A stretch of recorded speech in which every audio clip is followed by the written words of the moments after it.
A sua obrigação, quando você decidiu casar com essa mulher, era ser fiel. Unicamente ser fiel, nada de adultério. E olha, gente, que nós estamos falando de um livro que está no Velho Testamento, onde nessa época do Velho Testamento era permitido, permitido ter mais de uma esposa, mais de uma mulher. Mas apesar de Deus permitir ter mais de uma esposa, mais de uma mulher, Deus não gostava do divórcio. Aí você me pergunta, mas Luma, se ele não gostava do divórcio, se ele não gosta do divórcio, por que que ele permitiu?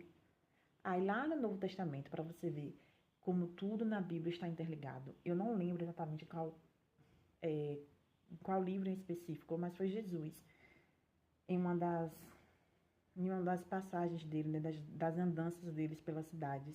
Alguém pergunta para Jesus assim, se o divórcio, ele é rejeitado por Deus, por que que Moisés permitiu o divórcio? Aí Jesus responde, Moisés permitiu o divórcio por causa da dureza do coração de vocês. Mas, a priori, não era para ter divórcio. A priori, era para ser um casamento entre homem e mulher. Só um homem e uma mulher. Tanto é assim que quando Deus fez Adão, ele criou uma única Eva. Ele não criou duas Evas. Foi apenas uma única Eva. E por causa do pecado, vieram as transgressões. E aí, por causa da dureza do coração do homem, Deus, ele permitiu o divórcio, mas com alguns requisitos. Inclusive, eu vou destrinchar quais são os requisitos em que a Bíblia diz que o divórcio ele é permitido.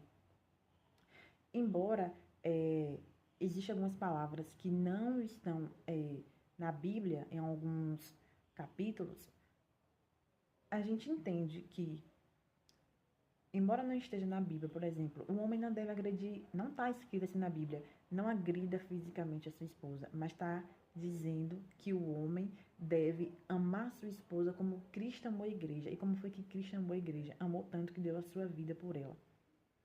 Então, assim, logo, se você é uma pessoa agressiva, é um casamento em que Deus não se agrada disso.